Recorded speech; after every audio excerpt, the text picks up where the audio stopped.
Salut et bienvenue dans cette expression internetique. Vous pouvez dire aussi éthique interne si vous préférez. C'est une vidéo que je vais mettre sur mon site être-humain.net et c'est une émission de Que vivent nos relations TV. Voilà pour l'introduction administrative.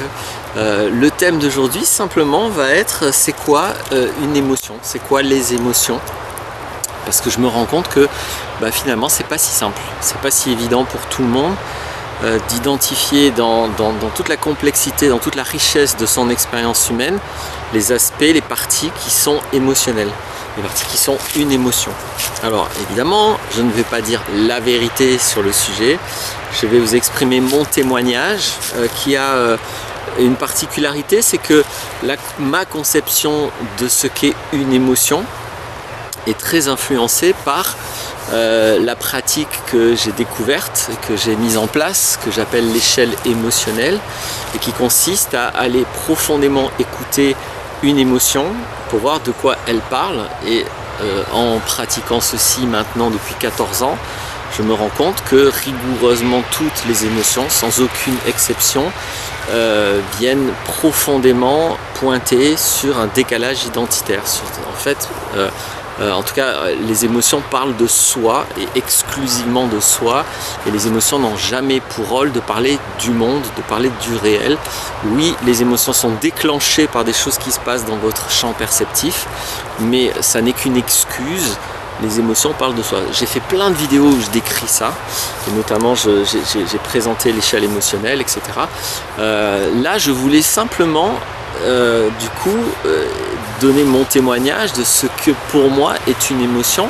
Et donc pour moi, une émotion, c'est un vécu qui va, quand on fait une échelle émotionnelle, permettre de pointer sur une problématique intérieure, sur un décalage identitaire. Et du coup, c'est une approche très pragmatique, très concrète du concept émotion. Parce que du coup, je vais exclure de ce concept ce qui ne permet pas cette expérience. Sinon, ça serait étonnant que des choses d'une même nature produisent des tenants, procèdent de choses différentes et des conséquences différentes. Donc pour moi, les émotions, encore une fois, c'est cette aptitude qui vient parler de soi. C'est comme un scanner qui donne l'état intérieur devant une situation. Et donc, autre chose qui est contenue dans mon approche conceptuelle, qui aboutit à ce que moi j'appelle une émotion ou des émotions, c'est plus, je vais dire, c'est une approche par exclusion. C'est-à-dire, pour moi, un humain, il a 4 aptitudes de base. Ça aussi, j'ai fait des vidéos où c'est même la toute première vidéo où je décris ça, mais j'en parle à plusieurs occasions. Donc il y a une aptitude sensorielle, les sensations, et par sensation, moi j'entends rigoureusement les données sensorielles, c'est-à-dire les 5 sens, la vision, l'odorat, le goût, l'ouïe et le toucher, en fait la kinesthésie. C'est ça les 5 sens, et donc et c'est ça que j'appelle une sensation, quand on dit j'ai la sensation que là tu te fous de ma gueule, c'est pas du tout une sensation, ça c'est une pensée. Ou j'ai la sensation que je suis amoureuse, c'est pas une sensation, c'est une émotion a priori et qu'on confond avec de l'amour. Donc souvent on met le mot sensation pour décrire un peu tout et n'importe quoi. Donc par sensation j'entends une donnée sensorielle, donc une donnée visuelle, une donnée auditive, une donnée odorante, une donnée gustative, une donnée du toucher. C'est ça que j'entends par sensation. Et donc les émotions ne sont pas des sensations. Donc déjà tout ce qui est sensation, on l'exclut des émotions. Évidemment que toute abstraction conceptuelle est une pensée, une idée, c'est une opération du mental, ça n'est pas une sensation. Donc déjà ce qui peut aider dans l'expérience humaine pour faire le tri et identifier ce qu'est une émotion, c'est d'être clair avec ce qu'une émotion n'est pas. Donc une sensation n'est pas une émotion. Non, je vais y venir à la fin à ça. Une sensation n'est pas une émotion, une pensée n'est pas une émotion. Et donc qu'est-ce qui reste? Qu'est-ce qui est une émotion? Alors, les choses évidentes, c'est bien sûr que la peur, toutes les peurs en fait, donc le domaine des peurs, même ça, souvent on me dit mais non, mais j'ai pas peur, c'est juste que je suis angoissé. L'angoisse est une peur, ou la crainte est une peur. Donc évidemment qu'il y a plein d'intensités émotionnelles. Mais toute la famille des peurs, depuis la crainte très légère jusqu'à l'angoisse paralysante, la terreur, en passant par la peur, etc. Tout ça, c'est des peurs. Donc tout ça, pour moi, ce sont clairement des émotions. Dans mon expérience, quand on écoute l'origine profonde d'une peur, on arrive toujours à quelque chose qui parle de soi, en général dans son histoire, et le plus souvent dans son enfance. Mais c'est pas systématique non plus. Il y a bien sûr toute la couleur des colères, depuis la petite rancœur jusqu'à la haine vengeresse, en passant donc par la colère, qu'est-ce qu'il y a d'autre dans la couleur de la colère, voilà, rancœur, haine, colère, rage, toutes ces choses-là, tout ce qui est du feu en soi, tout ça évidemment ce sont des émotions. Quand dans mon expérience, on écoute l'origine de toutes ces colères, de toute cette famille de colères, on arrive inévitablement à quelque chose qui parle de soi, de son histoire et en général de son enfance. En tout cas, enfin, bon, là j'ai envie de nuancer parce que ça parle jamais du passé, les émotions, hein, mais disons que ça parle de comment vous vous êtes structuré et qu'est-ce qui est actif maintenant, qui a été construit dans le passé. C'est pour ça que je dis ça parle souvent de votre enfance, de votre histoire, mais c'est toujours pareil, il y a des précisions et des nuances à mettre. Disons que le passé est impliqué, mais ça parle de soi et de soi ici et maintenant, de comment on est en décalage identitaire ici et maintenant, même si ce décalage s'explique par ce qu'on a vécu dans notre histoire. Il y a aussi, donc je le redis, hein, toute la famille des peurs, toute la famille des colères, évidemment qu'il y a toute la famille des tristesses, depuis la petite déprime, petite morosité, jusqu'à la détresse en larmes, le désespoir le plus total, donc en passant par la tristesse, en passant par la peine, voilà, toutes ces émotions lourdes, pesantes, tout ce qui rend triste, tout ce qui a tendance à faire pleurer, mais c'est pas parce qu'on ne pleure pas qu'on n'a pas de tristesse. Donc voilà, toute la famille de la tristesse, et effectivement aussi des émotions. Si on les écoute, on arrive à des origines, comme pour la peur, comme pour la colère qui parle de soi. Bien sûr qu'il y a aussi plein dans toutes ces trois axes-là, il y a des tas d'émotions qui vont contenir un peu ces deux axes, des émotions un peu particulières, très spécifiques, comme la culpabilité, comme la honte, comme des émotions qu'on va exprimer de manière plus imagée. Je me sens rejeté, je me sens pas aimé, tout ce qui est aussi de l'ordre de la dévalorisation. Je me sens de la merde, je me sens nul, je me sens idiot, je me sens petit, je me sens faible. Alors voilà, les conceptions là sont un peu plus riches, mais encore une fois on est dans des émotions. Les dévalorisations, c'est quelque chose qui va être un peu entre la tristesse, la colère, mais parfois aussi peut-être la peur. Donc dès que l'émotion est un peu plus riche, on va mettre des mots autres que simplement colère, peur, tristesse, mais tous ces mots là dans tous les cas sont des émotions, et indépendamment des mots, si vous les écoutez, encore une fois, ce sont des alarmes qui signalent qu'il y a quelque chose de décalé en vous, de profondément décalé.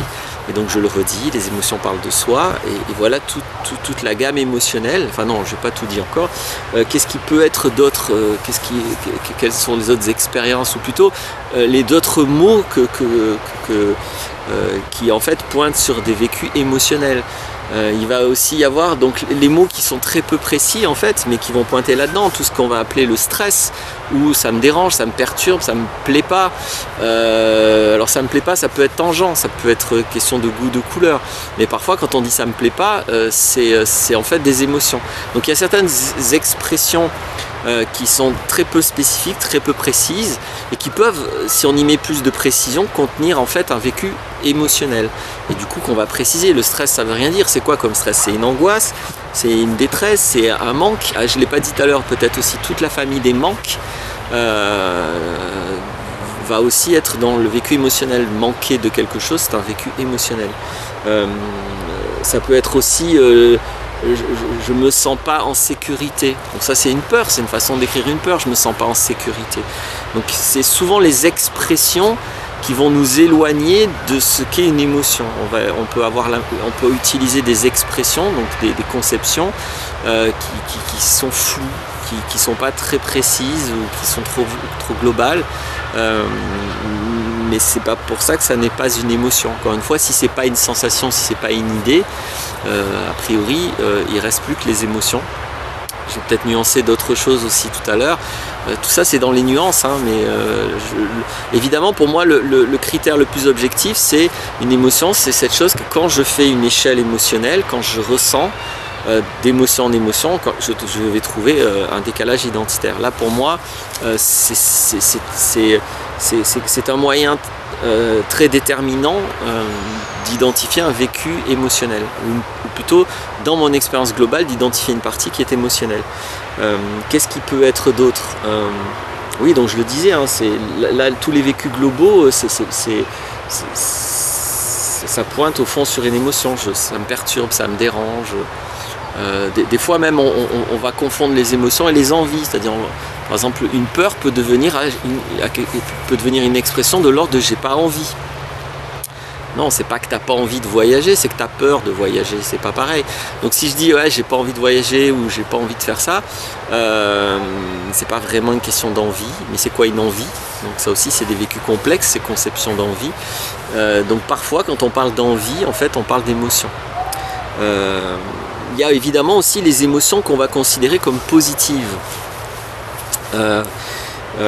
Et là-dedans, moi, j'exclus la joie. Je ne vais pas y revenir, j'ai fait une vidéo spécifique sur est-ce que la joie est une émotion. Donc si ça vous intéresse, allez voir cette vidéo. Je ne considère pas, moi, que la joie est une émotion. En tout cas, si on parle de joie dans le sens de cette ouverture, comme les enfants, cette ouverture à la vie, cette curiosité, pour moi, ça c'est de la conscience, c'est de l'amour, c'est de l'ouverture, vous appelez ça comme vous voulez, c'est le vécu de conscience, c'est simplement l'état spontané, normal, libre de l'humain, cette ouverture, cette curiosité, cette joie. Donc pour moi, l'humain, profondément, sa nature, c'est la joie. Et c'est là-dedans que sont les enfants la plupart du temps. Donc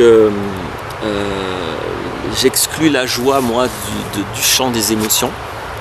Et par contre, les émotions positives, ça va être le rassurement, le fait d'être rassuré. C'est-à-dire en fait on a une peur de fond, mais il y a quelque chose qui vient, en général par illusion ou pas toujours, qui vient rassurer cette peur. Et donc se sentir rassuré, en général c'est très agréable, on peut même courir après ça toute sa vie. Le fait de se sentir comblé, voilà une autre émotion qu'on va souvent, que le mental en tout cas va cataloguer dans les émotions positives.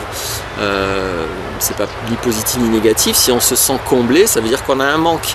Donc quand on vit le manque, on peut le vivre de manière active, c'est-à-dire bah là je manque de quelqu'un ou de quelque chose, ou d'amour ou de je ne sais quoi, et si quelqu'un m'apporte ça, ça y est, je me sens comblé, enfin je me sens en sécurité aussi, voilà, donc je me sens comblé, je me sens en sécurité, c'est des vécus positifs. La fierté est aussi une émotion qui est souvent considérée comme positive par le mental, qui est en tout cas agréable à vivre. Donc c'est aussi pourtant, si on écoute, la fierté va souvent être une émotion. Et évidemment, ça j'en ai parlé de nombreuses fois, tous les vécus prétendument amoureux, souvent ne sont que des émotions. Mais en clair, quand on se sent amoureux, quand on se dit amoureux, quand on se sent bien, ah oui, alors je me sens bien, je me sens mal, ça aussi, c'est une manière très peu précise, c'est la manière la moins précise peut-être possible d'évoquer une émotion. Je me sens bien, je me sens mal. Et donc je me sens bien, je me sens amoureux, je me sens amoureuse, etc. Souvent ça va simplement évoquer donc soit une émotion plus précisément d'être rassuré, d'être comblé, d'être fier éventuellement. C'est plutôt cet ordre-là quand on est précis. Et du coup on met l'étiquette amoureux là-dedans. Mais souvent ce que les gens pensent être un état amoureux n'est rien d'autre qu'une émotion. Et quand on écoute, moi ça fait 14 ans que j'aide les gens à écouter leurs soi-disant sentiments amoureux, et aujourd'hui ça ne m'est pas arrivé une seule fois, c'est pas une formule que je dis, pas une seule fois quand j'invite quelqu'un à faire une échelle émotionnelle avec ce qu'elle considère être de l'amour, pas une seule fois on arrive à autre chose que une problématique du passé, de l'enfance, et un décalage identitaire qui en surface va devenir je me sens bien avec cette personne. C'est juste de la surface. Donc tout ça, ce sont les vécus émotionnels. Alors pour finir, les émotions ont des empreintes sensorielles, c'est-à-dire que quand j'ai une émotion surtout intense, je vais avoir la gorge serrée ou un poids sur le plexus ou dans l'estomac, etc., etc. Donc bien sûr que les émotions ont une empreinte sensorielle, mais cette empreinte sensorielle n'est pas l'émotion. Elle peut aider à être conscient qu'on a une émotion.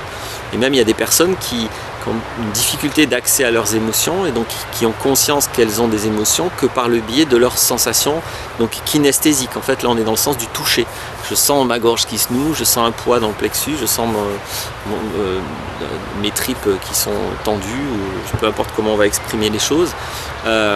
C'est des sensations qui sont une empreinte émotionnelle. Donc c'est un vécu sensoriel, c'est pas un vécu émotionnel, mais c'est un vécu sensoriel qui accompagne un vécu émotionnel. Autre peut-être confusion qui peut se passer, c'est vis-à-vis des désirs. Alors là aussi, je vais faire une vidéo à la suite de celle-ci sur le désir pour être plus simple, mais là je vais simplement dire ce que moi j'appelle désir, c'est une préférence sensorielle. Donc c'est pas une sensation, le désir, c'est une préférence sensorielle. Donc le désir est un vécu un peu complexe qui contient à la fois du sensoriel et à la fois du mental, parce que c'est le mental qui a des préférences souvent conditionnées par la société et par notre expérience propre, et qui va avoir des préférences sensorielles. Donc la combinaison du mental et des sensations peut créer du désir. Mais je vais redire ça et je vais le redire avec précision dans une autre vidéo. Donc le désir n'est pas une émotion.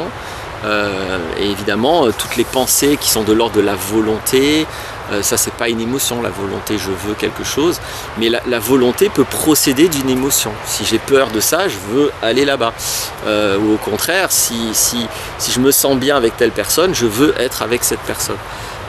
Mais pour autant la volonté n'est pas une émotion, et c'est pas forcément, ça procède pas forcément d'une émotion.